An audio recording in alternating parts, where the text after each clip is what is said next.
बिस्मिल्लाहिर्रहमानिर्रहीम। तमाम सुनने और देखने वाले दोस्तों का मोहब्बतों भरा सलाम। मैं हूँ सगीर अहमद और आप देख रहे हैं MSA के ऑफिशियल चैनल। बसरा में हज़रत राबिया बसरी रहमतुल्लाह अलैहा की हुस्न जमाल की धूम मची हुई थी, मगर जवानी के सबो रोज उन्होंने याद इलाही में गुजार दिए। आप रहमतुल्लाह अलैहा के चेहरे पर पाकीज़गी का ऐसा नकाब था कि देखने वाले की निगाहें खुद ब खुद झुक जाती थी। उसी ज़माने में एक नौजवान ने उन्हें रात के वक्त एक कब्रिस्तान में चांद की तरह चमकते हुए देखा। वो नौजवान आप रहमतुल्लाह अलैहा को कोई गैर मरई मखलूक समझकर भाग खड़ा हुआ, लेकिन दूसरी सुबह वही चेहरा उसे बसरा के बाजार में नजर आया तो वाकलोहर से हाथ धो बैठा और रात दिन उसी के तसव्वुर में रहने लगा। आखिर दिल के हाथों मजबूर हो गया तो लोगों से पता पूछता हुआ हज़रत राबिया बसरी रहमतुल्लाह अलैहा के घर जा पहुंचा। हज़रत राबिया बसरी रहमतुल्लाह अलैहा फरमाया करती थी कि दिल के दरवाजे हमेशा खुले रखो, क्या मालूम महबूब किस वक्त दस्तक दे दे। मगर घर के दरवाजे खुले हो या बंद हो, उनकी दानस्त में बराबर थे। नौजवान को खुलाफ़े तबुकून का दरवाज़ा खुला मिला। उसने अपने दिल की धड़कनों पर बड़ी मुश्किल से काबू पाया। रात का वक्त था, अंदर चिराग रोशन था। ये सोचकर वो नौजवान बेवाकी से अंदर दाखिल हो गया कि हाले दिल सुनाने में क्या हर्ज है, ज़्यादा से ज़्यादा इनकार ही होगा। वापसी का दरवाज़ा बहरहाल खुला हुआ है। लेकिन जब वो अंदर जा पहुंचा तो वहाँ कोई नहीं था। अलबत्ता छत से ऐसी पुरसूस आवाज़ आ रही थी जैसे कोई जरीला भेजर का रोना रो रहा हो। नौजवान तेज़ी से जीने चढ़ता गया। हज़रत राबिया बसरी रहमतुल्लाह अलैहा ईसा की नमाज से फारिग होकर सनाख्वानी कर रही थी।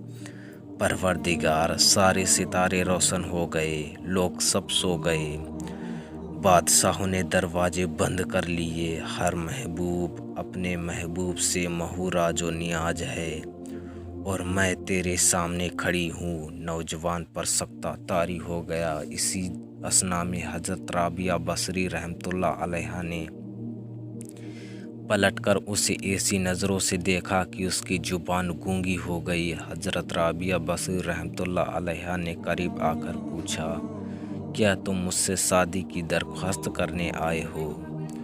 नौजवान ने लरजते हुए हाथ से अपनी ज़ुबान की ओर इशारा किया कि वो बोल नहीं सकता।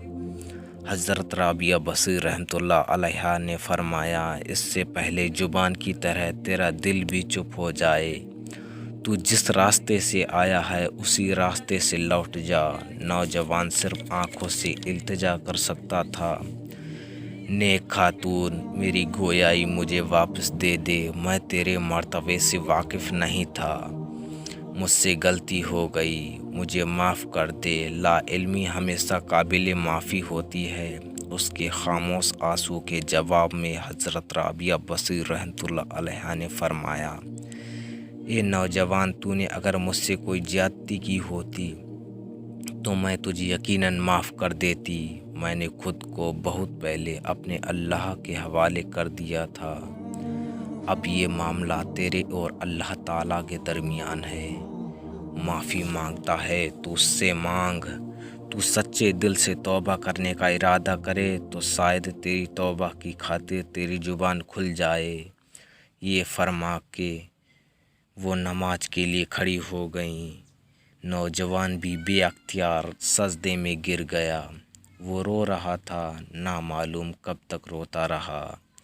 जब उससे होश आया तो ज़ुबान खुल चुकी थी और तौबा तौबा का फिर्द कर रही थी। बसरा के बाज़ारों में साला साल तक एक मजजूब गर्मी, जाड़े और बरसात से बेनियाज होकर दीवाना वार तौबा तौबा के नारे लगाता रहा। उसके नारों से बसरा की रातें गूंज उठती थी और बच्चे रहम के माओ के सीनों में दबक जाते थे। आखिर मजबूक वो अचानक गायब हो गया और कहीं उसका कोई पता न चला। وہ مجبوک یہی مذکورہ نوجوان تھا جو حضرت رابعہ بصیر رحمۃ اللہ علیہ کی بدولت دربار خدا بندی میں مقرر ٹھہرا تھا۔ شاعر نے بھی کیا خوب لکھا ہے کہ نگاہ ولی میں وہ تاثیر دیکھی، کہ نگاہ ولی میں وہ تاثیر دیکھی، بدلتے ہزاروں کی تقدیر دیکھی۔ صغیر احمد کو دیجیے اجازت، اس امید کے ساتھ کہ اگلی بار ایک اور ویڈیو لے کر آپ کی خدمت میں حاضر ہوں گا۔ تب تک کے لیے خدا حافظ۔ اللہ پاک آپ سب کا حافظ و نگہبان۔ وعلیکم السلام۔